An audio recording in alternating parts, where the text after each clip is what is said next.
So, guys, the title of this panel is Time is Now, and the new wave of digitalization.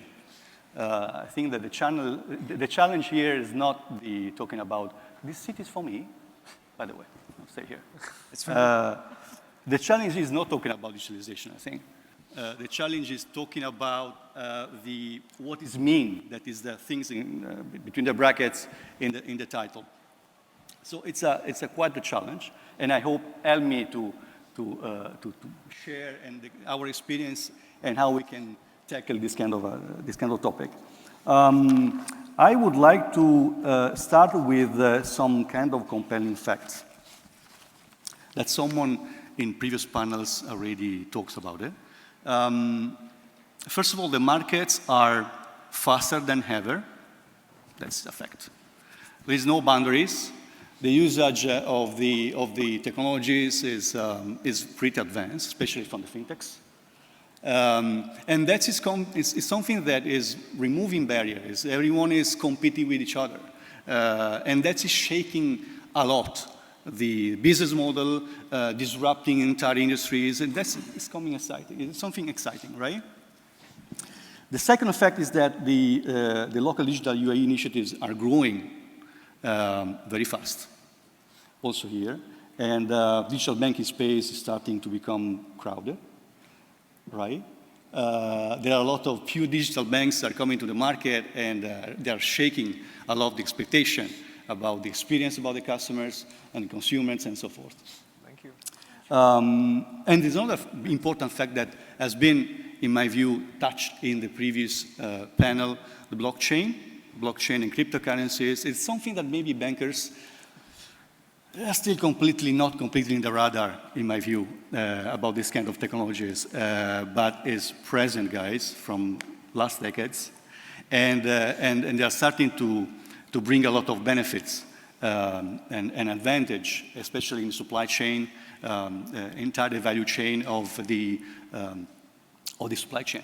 So it's experience like UTC here in UAE, Marco Polo, Contour, and they really bring a lot of good thing for the market. So just to start and warming up a bit the panel, I would like to understand the perception of the incumbent in this kind of mess of the market from a banker. Motasim, which is the bank perspective in this kind of digitalization? I guess you can. Okay, so first of all, great to be here again. And David, just to pick up from there, I'll talk about 3 key trends that we've been seeing in the last 12 to 18 months.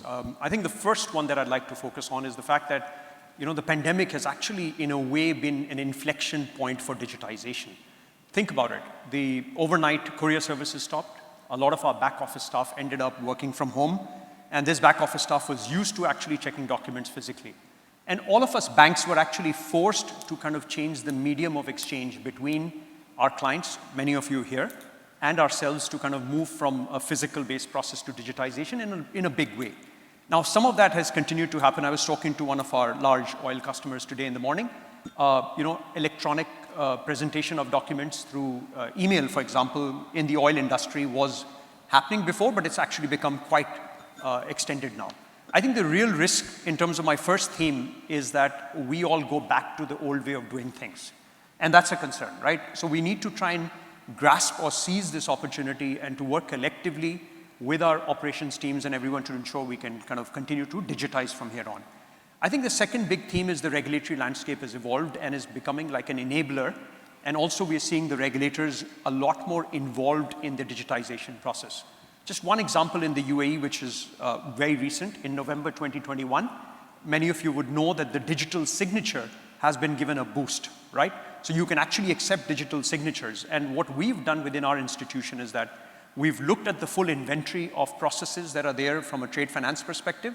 Yes, notwithstanding the challenge on bills of lading and EBL, et cetera, not being very prominent.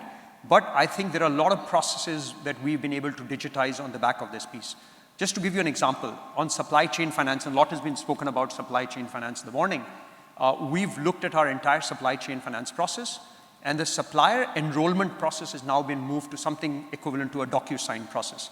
So you don't need to get physical, signed documents coming from them. That's reduced the enrollment process from 5 days to 2 days, which is great. Moving on, if you look at doc trade, the third theme that I want to talk about, yes, we are aware of the fact that only 0.1% of trade transactions are going through the EBL process.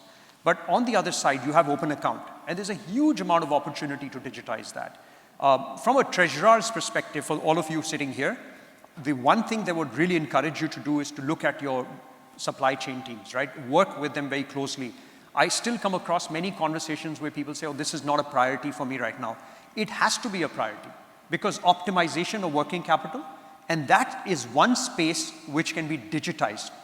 I think supply chain finance is one spectrum which from the procure to pay stage, you can actually fully digitize. Back to you. Thank you, Motasim. I think also Selima, from a RAKBANK perspective, can say something. Yeah, thank you, David. Actually, banks are aware of the digital wave, and we are exposed to that on a daily basis.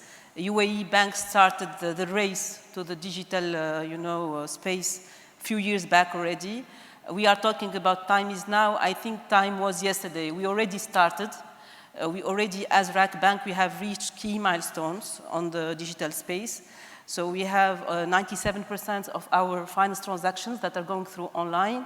Actually, 60% of our trade transactions are through the digital banking, and 54% of trades of services, like the check deposits and the license, trade licenses, etc. We launched the quick reply. We have 500 accounts opened by the digital platform per month. We have the SME souk with 190,000 single views. So we already reach, certain point of sophistication as a UAE banks, I think not only RAKBANK. On the trade side as well, we are currently busy enhancing our customer experience. We are providing an all-encompassing customer solution to our trade customers. And coming to fintech phenomena, actually we have, it covers all the spaces from the back end to the front end. And the partnership with the right fintech is in line with the strategy of RAKBANK. So we have many fintechs. So I can name few examples. One of them you know quite well because we work together on them, and even the CEO is here, is UTC, which is UAE Trade Connect. It's a platform that has been made by banks to banks. It's benefiting in reducing the fraud and the double financing. So as of today, we have, I think, 78,000 invoices that have been checked, 370 million dirhams of duplicates. So it's actually gonna increase the trust in the industry and will benefit the customers, the genuine customers, to do the business. And banks, they will get more trust to do the business as well from the credit point of view. So this is one example, but we have also like our SME souk. I don't know if you are familiar with that. It's an ecosystem where the client connect to grow their business with, so to grow their business in order to get partnership with solutions like, accounting. We have Accountable. It's an application where you get all the accounting services through the platform, and it's like we have a host of partners and government entities that are also linked and integrated digitally with our SME souk. And then we are talking about neobanks. We have also partnered with a Dubai-based neobank called YAP. So we offer our client, a service to connect and to get accounts through the digital and on phone.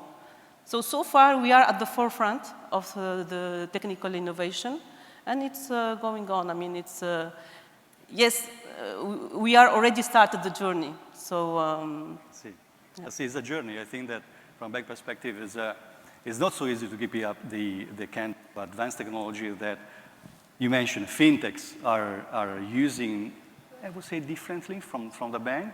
They are a bit more native in this way. And we have in the panel two kind of really representative of the fintechs. and new bank. Slava is the co-founder of a big fintech, and Olivier that just is launching a pure digital bank, as I usually try to say. I would like to understand what is your perspective of the digitalization, where we are, what you're expecting. Yes, so I think, thank you, and it's a pleasure to be here today.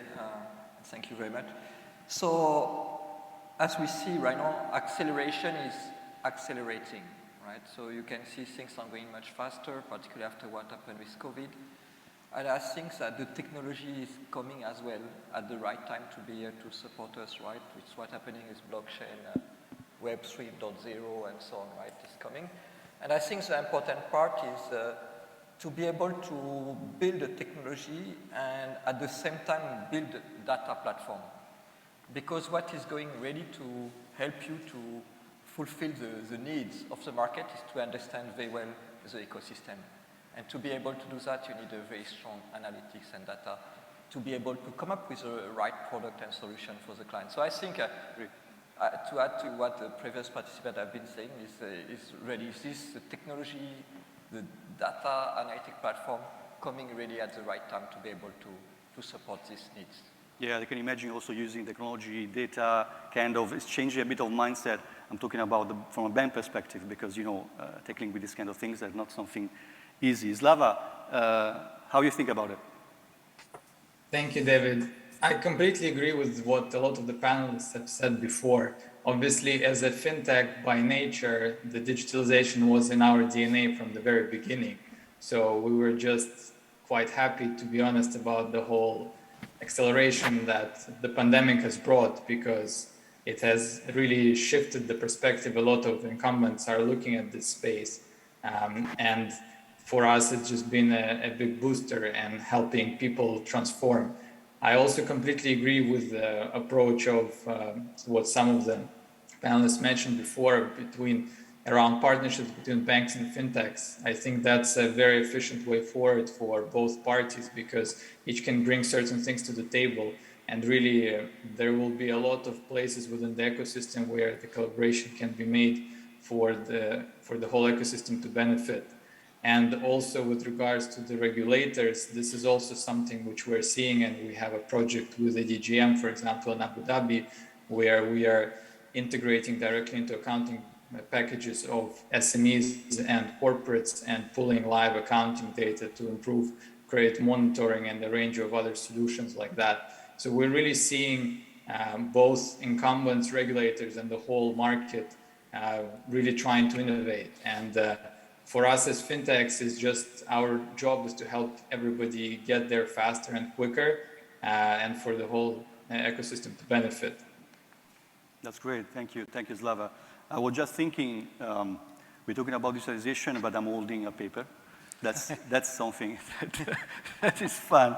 We have Saeeda, you're part of a big organization, Visa, that is from decades using digitalization in many ways as possible, of course, innovating payments. And I'm very curious to understand what you think about it, this kind of trends, where we are, and how the fintechs can collaborate with each other and so forth. Absolutely, thank you for that. Look, you're right. I think what everybody is saying, what we all believe, and the reason we are all here is that there is, and I'll steal some words here, an acceleration of an acceleration that is happening. There is a one-way continuous march towards digitization. And I think we see a lot of different fintechs and a lot of different very innovative solutions that are available today, ready to go. Even the way we see it, and when we look across the world, we see a lot of very, very interesting, very practical, but also very innovative use cases that we can bring to the market. And that's what excites us, frankly.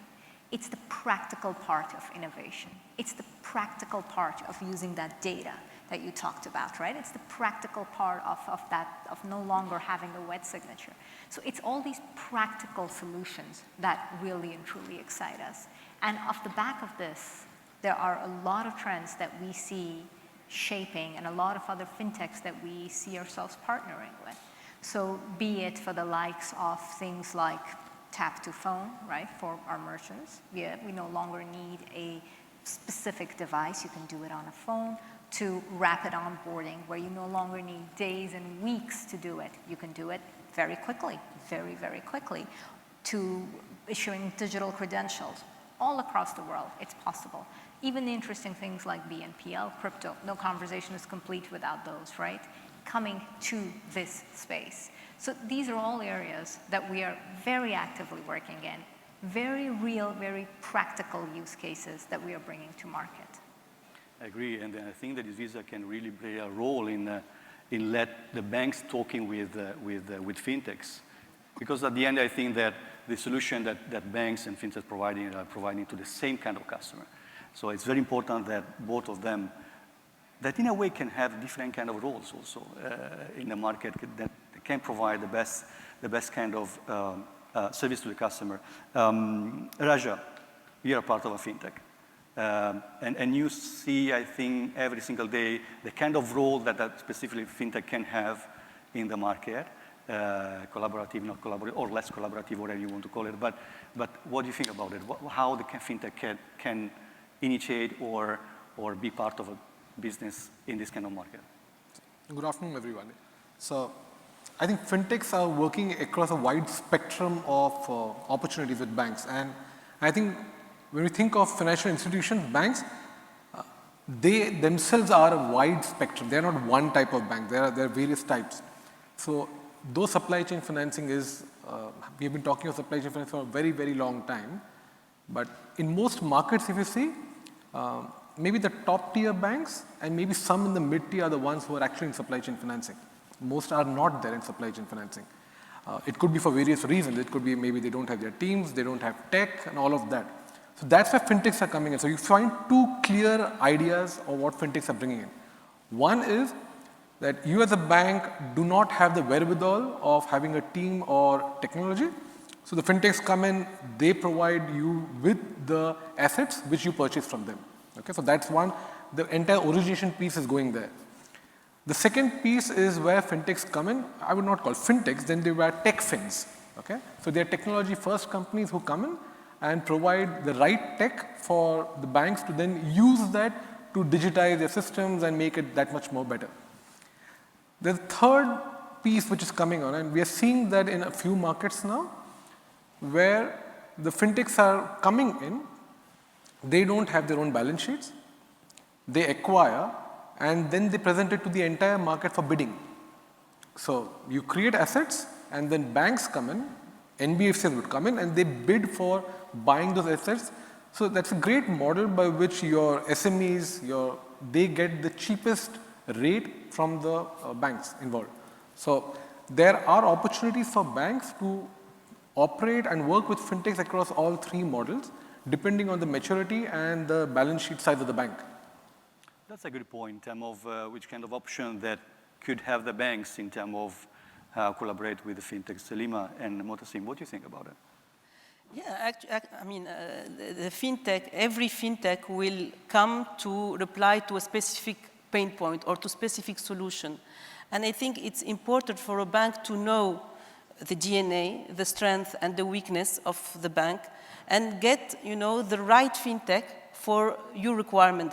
So it's actually when you do your shopping, you have to do it in a smart way. And this is the challenge. You have to think like, okay, where are the synergies between the fintech and my business? Where can I acquire the business? Where can I get maybe, distribution? I mean, so many aspects of the fintech. It goes from operations, from business itself, distribution. So I think it's important to know yourself quite well and get the fintech that create that synergy and complement your business model. So this is the main, I think, the main challenge for the fintechs and the banks. Because we will work together in any way. It's a partnership, it's a win-win situation, and every fintech will bring, the piece of, the piece that is missing in the bank. It's a big point about the culture, different kind of culture of yes, culture. This and then you have the budget. That we call it. operations, you have the compliance, you have the regulations. All these aspects, you have to take them together and get, all the puzzle, you make it together and you make, Completely agree.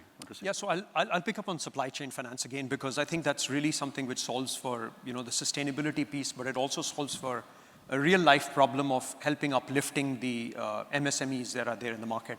So 3 models that we've looked at, and Raja, you touched upon it, and Selina as well, in terms of how we collaborate with fintechs. One is to solve for a specific problem, right? So we had a program that we are activating right now, close to 1,500 to 2,000 suppliers across domestic and cross-border. So obviously putting an infrastructure around that would have been a big challenge. So we've worked with one of the large fintechs to kind of help just with the specific enrollment process. And I spoke about DocuSign, et cetera, leveraging that as well. The second model is a plug and play, right? So the entire procure to pay cycle, where fintechs do a very good job in terms of e-invoicing, but once the acceptance is there, then the banks come in. So what we do there is we just go and plug into their e-invoicing platform, and it helps us from a process perspective. The third model, which is quite interesting, is our own Standard Chartered Ventures. This is an entity we set up 5 or 6 years ago as an independent arm, because we realized that as a bank, we have legacy processes, right? We can't get away from that. So if you want to do something very quick, we bring in the startup through SC Ventures. And SC Ventures has recently launched an initiative around supply chain finance on this. Just one quick point from my side is someone mentioned, the whole 1.7 trillion gap that we have. I'll give you an example of how digitization is solving for it in Africa and in Pakistan right now. We launched supply chain finance there, but guess what? A lot of the suppliers did not have bank accounts. We're funding their mobile wallets directly. So we've kind of eliminated the bank account. We've gone straight into funding. Acceptance comes in from the customer, the anchor, and the funding goes in. We've got farmers. We've got people who supply milk. It's amazing how you are actually making a difference by digitization. Well, and with the support of fintechs as well. I'm aware that we are not going with the kind of topics exactly the track that we share, but you touch a really important kind of topic around the financial inclusion. Yeah. That it should be one of the duty of the banks. Yeah. And I'm really interested to understand how Saeeda and Olivier can share something about it, about financial inclusion from your perspective. What you can share about it? So look, financial inclusion is absolutely top of mind for us. It is a fundamental cornerstone of what we think we should be doing. We have a very clear belief, which is economies that include everyone, uplift everyone. And therefore, we want to be the payment solutions provider for everyone, everywhere. There is no ambiguity around that. We have made a very public statement and a very public pledge. And this was made a couple of years ago, which was that over the next few years, we will work on bringing not only individuals, but also SMEs into the financial fold. So very, very specifically, we have made a public commitment to bring 50 million SMEs into the financial fold, and we are very much on our way. Globally speaking, this is a large problem, right? There are roughly 200 million out there that are not in the financial fold from an SME perspective, and 2 billion roughly from an individual perspective. So we are constantly working with different fintechs, with different players everywhere to try and bring people into the financial fold, be it from working with wallets in Africa and Pakistan on the individual side, to working with other solutions that target specifically SMEs on the other side. So we're working across the board, and this is a very, very high priority for us. That's really important, because just to recall, 1.7 billion people, they don't have access to a bank account. No. I'm not talking about other kind of financial product, but they don't have a bank account. So, Olivier. Yes, so we believe as well a lot, obviously, on financial inclusion, right? And if you look at the guiding principle, right, of the United Nations, 11 of the principles are related, out of 19 are related to financial inclusion. So we believe that financial inclusion starts with financial education. Financial education leads to financial literacies and leads to financial inclusion. So we believe we all have a very important role to play. We announced something already, even before starting the bank and launching the bank, a partnership with Dubai Care, where we are really focusing on that chapter of financial education. Financial education is something that we don't get at school, right? You're not, nobody teach you how to save or to borrow or to spend or how to invest. We usually don't talk in families as well because there is a little bit of taboo. So what is the role we have to play as financial institution or fintech and so on to educate the people? I think it is really important. And then when we get that, what is financial inclusion bringing? I think financial inclusion is really bringing freedom to people. You have access to capital, you can start a business, you can have some kind of way of accessing finance. And you can see even in UAE, I think only, which is a good number, but 54% of bankable population have a bank account. You have a lot of, sometimes women don't have a bank account, sometimes foreign workers who are here. So even here, there is still something to be done to bring this kind of financial inclusion in the market. And obviously, in other markets in the region is even more need than in UAE, and it's a big, big challenge. Agreed. And that's the challenge, I think. Maybe the main purpose of the digitalization, letting everyone to access in their own way financial services and so forth.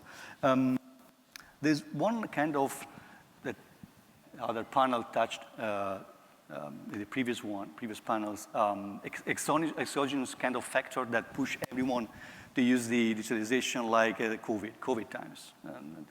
That really, again, everyone, or pulled the laggards part of the curve of the adoption of technology to use the technology. Saeeda, I think that you have a kind of privileged perspective, relevant perspective. You can share something about that, about the... Sure.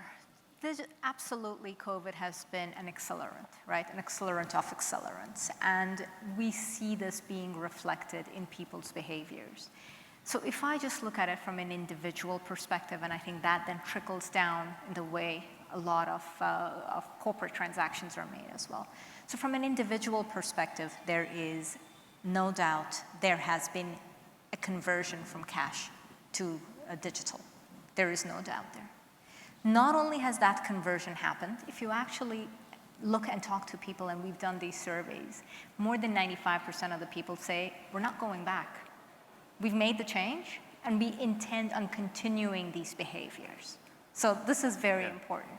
If you look at the actual spends globally that we're seeing, the amount of spend that's digital has exceeded what it used to be pre-pandemic, even though the actual quantum of spend is not yet where it used to be. So that conversion has happened and people are not going back. So that's number one. I think number two is digital, but not all digital is the same. And this is, again, important. Globally speaking, we've run several different surveys just to get a sense of how are people looking at different contactless payments. Globally, across 50 countries, across the world that we've looked at it, 1 out of every 3 payments that's made face-to-face is contactless. 1 every 3. In our region, in the UAE, 8 out of 10 are contactless. Doesn't surprise me, doesn't surprise anyone here, right? And that's absolutely the case. We are incredibly digital in this world.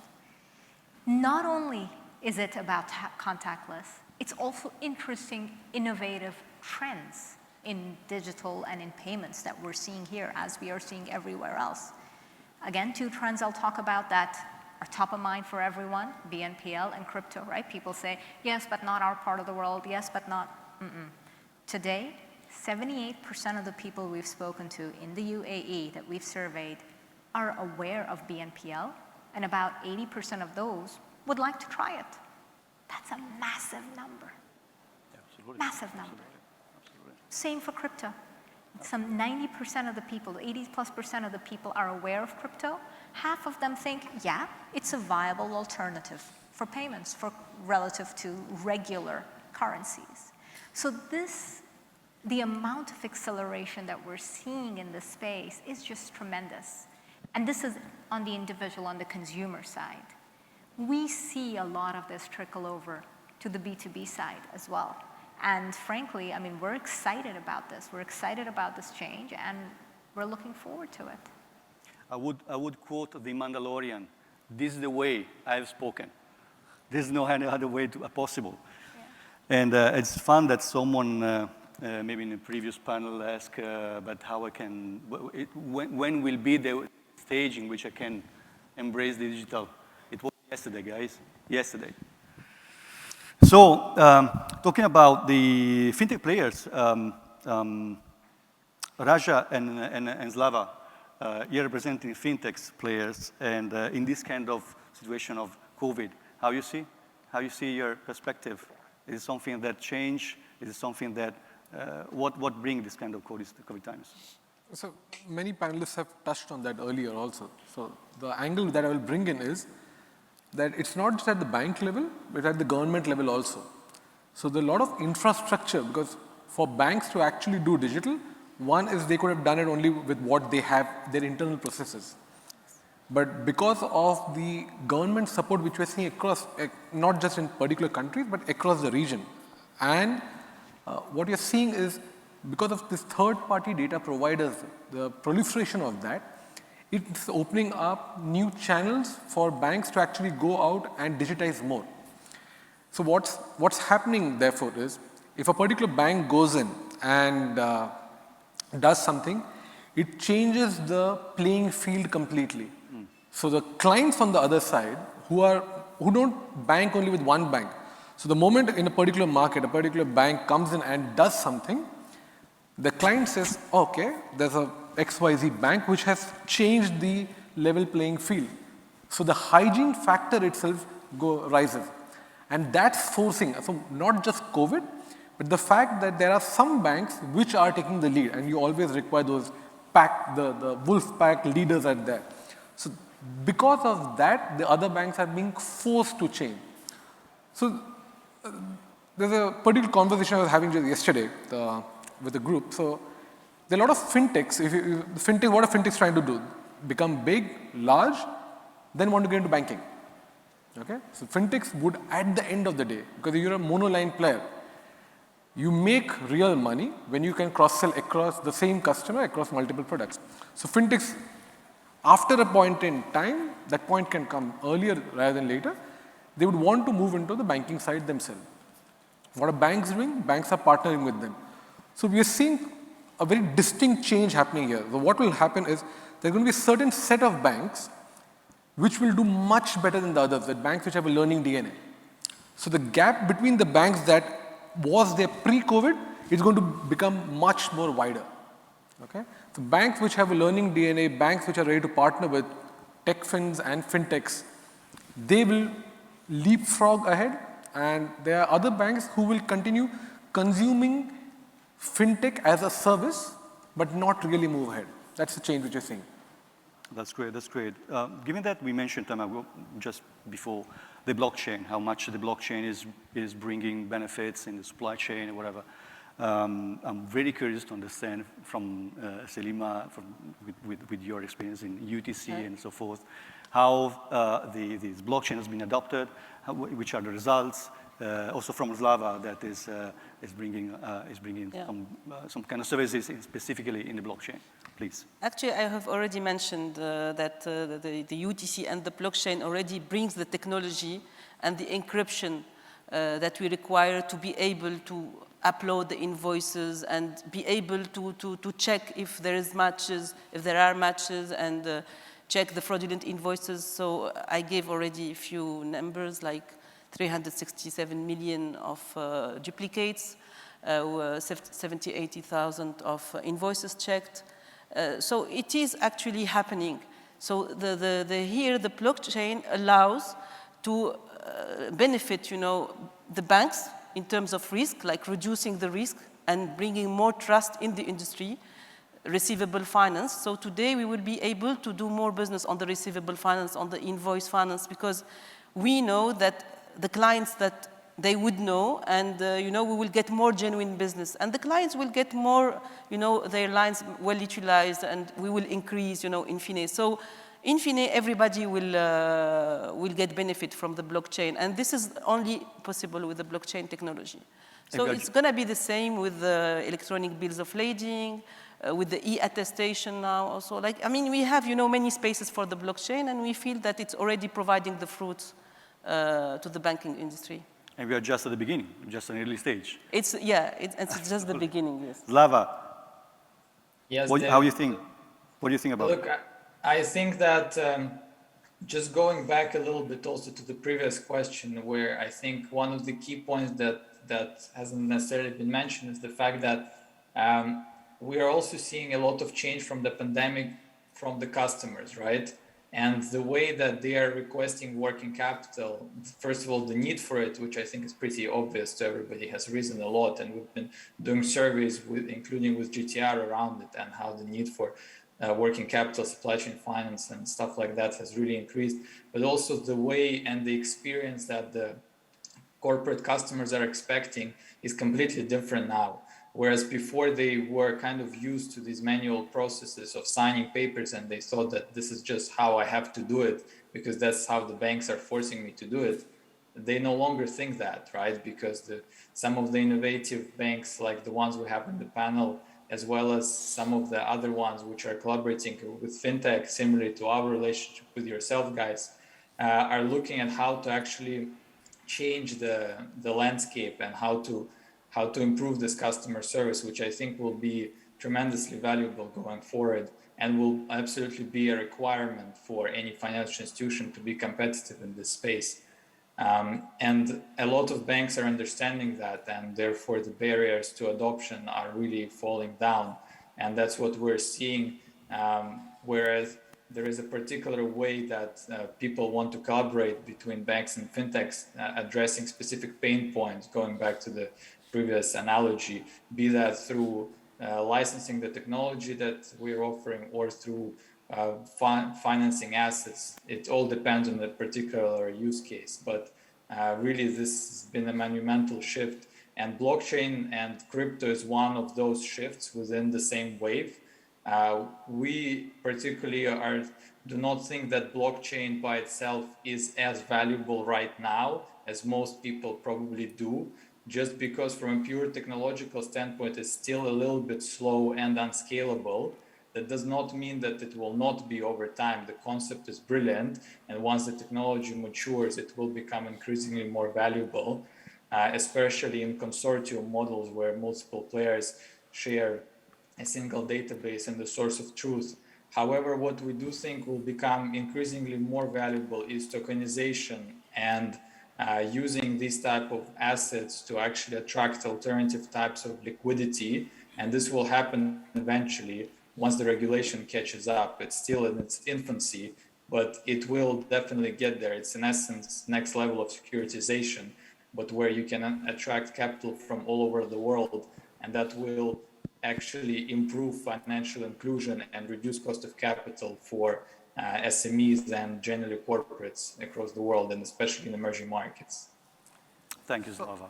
I would like to, I'm conscious of the time, thank you, Vincent. Very quickly, because I think that is very, very important. Touch to the blockchain topic, just a second. I would like to know what Visa in the crypto space is doing and how is facilitating all these kind of things. Sure. So there's one a lot is the short answer, but there's one particular one that I will talk about that is very exciting.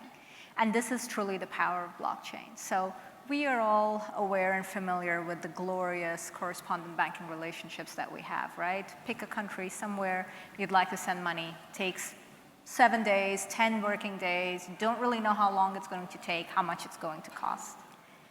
That's today, that's the reality for most of us. We actually have a blockchain solution today that is live and being piloted today that takes away those series of bilaterals and replaces it with one multilateral. And you're able to send more than 90% of the transactions in 30 minutes. 90% in 30 minutes, blockchain. So we are just beginning to see what blockchain can do. And I bring it back to practical solutions to real world problems that we have. That's really great. That's really great. David, on this point here. So on this point of blockchains, I would like to just put in a bomb in that sense. Because most people use blockchain as a tool for, say, changing the world. But usually, blockchain is not meant for everything, because the example which you just gave, it's a perfect example. You have multiple parties who don't trust each other, and that's the tamper-proof ledger that you're bringing in. You'll hear a lot on deep tier supply chain financing. We had some panelists speaking about it. You'll hear a lot of blockchain ideas around that. But that's not required out there. The reason is, in a supply chain finance world, if you are the only banker, it's not a four-corner model. If it's a three-corner model and you are the only banker who's there, you are the trusted party. So if you are the trusted party, you do not require blockchain out there. So there are deep tier financing solutions where you can go to the next tier and the tier below without using a blockchain solution, and that works. So we're actually working with Standard Chartered in India, okay, in implementing a deep tier solution for tier 2 and tier 3 suppliers, okay, without blockchain, and it works brilliantly. Agreed. Okay. Thank you for the bridge. Please, Olivier. No, I just want to say, so the blockchain can be applicable to many use cases, right? And in supply chain finance as well, right? One of the first characteristics of blockchain, you can fragment. So you can create more liquidity. You can tokenize private asset, for example. You can tokenize some receivable. You can tokenize a lot of things. That's the first point. The second point is smart contract, the computing capabilities that you have in a blockchain. When you can set up rules where your contract is going to be, for example, when you need a DVP, delivery versus payment, when you will have the exchange of the payment and the goods is going to happen at the same time. As well, you can have in your contract KYC and AML rules are added into your contract. So if you, for example, your passport has not been updated or your trade license is not updated, you will not be able to go forward before you update it. And the third aspect I think mentioned is the speed and as well the traceability. And I really believe that if we do it properly, right, blockchain is giving us even a better, safer experience than what was done previously. So we can see a lot of things, and we see happening, the linkage between centralized finance and decentralized finance, where we'll be able to participate and work with even more fintech that are going to be able to come in this kind of decentralized finance space. Thank you. So this is already a very important foundation that we need to have. Thank you, Olivier. I'm sure that we will see banks on the blockchain very and then the future, metaverse very even. fast. I'm conscious of the time, Vincent. I know. I would ask you. Question. You can share some question and answer before making the last question for me. Oh, but these are questions Please, go ahead. for you. Please. Oh, yeah. Here are the questions. And first one, does the panel think that the regulator will allow cash-rich corporates invest in trade assets? Sorry? Will the regulator allow cash-rich corporates invest in trade assets? So I could take this question. So this product is called a dynamic discounting product. And in many markets, this is available, where corporates are able to put in their excess liquidity, and their treasury actually manages this. It is available in multiple markets. I'm not sure about this market, but multiple markets, it's available. Absolutely. I mean, look, the model of originate to distribute is there, right? So anyone who can come in and participate in the risk, we're happy to, especially if they're going to put cash against it, more than happy to take it, yeah. I think this is from the same person. What does the panel think of the tokenization of trade assets? I'll let Raja take it. So as I was saying, the whole concept of tokenization, it works great when there are multiple parties who do not trust each other. Okay? So it depends on who you are. I don't know whether it's a banker who's asking that question. If you are a banker working with multiple parties in a trade finance transaction, their tokenization would make sense. But if you are a single bank working with your corporates and your supply chain, tokenization does not make sense there. Okay, follow on question, but I think this one is for me. Someone asked, what happened to BPO? And the answer is not much. Okay.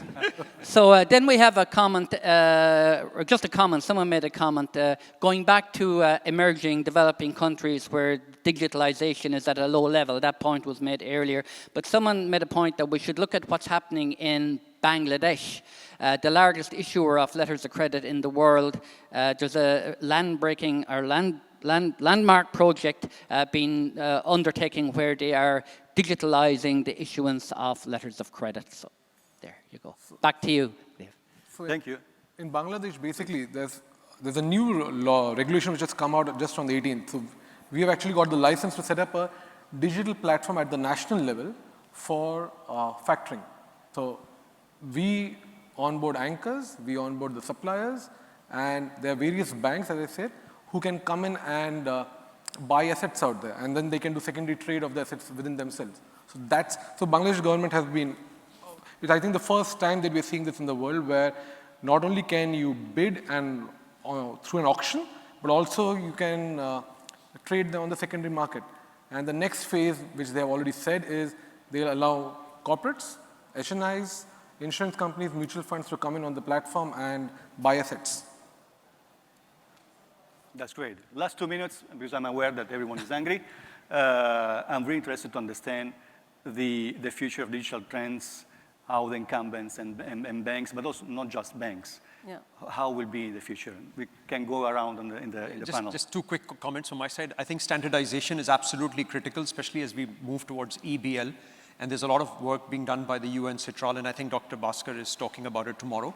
That's number one. And number two, with the myriad of fintechs and bank partnerships, there's so many of them out there. I think the interoperability will be super critical as we go forward. Those are two comments from my side. For me, actually, if we go more down the road on the, let's say, customer, is like a tremendous improvement in the customer experience. We're going to be very personalized, customer needs. We will get the data. We will get, products and solutions that will be personalized. And then, there's, in the future, I mean, when it will become, the digitization will go through the whole journey, I think even branches will not be like as branches like today, where we do the classic and standard transaction. It's going to be more kind of customer service. So yeah, it's more like being more on the top, on the clients, their needs, and personalizing their the services that we give them. Very interesting, very interesting. Pleasure. So I know we are meeting between you and lunch, so just one point. Just one point, it's that banks will need to retrain themselves. So digitalization is going to happen. But I think there's a lot more training which is required within the organization itself to be able to live in this ambiguous environment, to be able to live with change on a constant daily basis.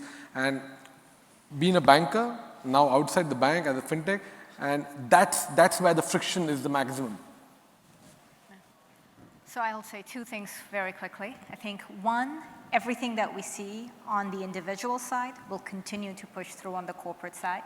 What do we see on the individual side today? You talked about the metaverse, you talked about crypto, BNPL, I mean, you name it. The amount of disruption, the amount of change will continue, and we will see that make its way over to the corporate side. That's one. The second is, don't do it alone. You mentioned, you talked about this, we've all talked about this. We are in a world, you have to collaborate. Yeah. Figure out what works best, make it work, repeat, repeat, repeat. Very good point, very good point. Olivier? So I think everybody has a role to play, right? All of us, and I think when we will be able to bring the ecosystem together, right, to fulfill the needs of clients, I think is what we really need in the future. They're great. Lava, last 2 words.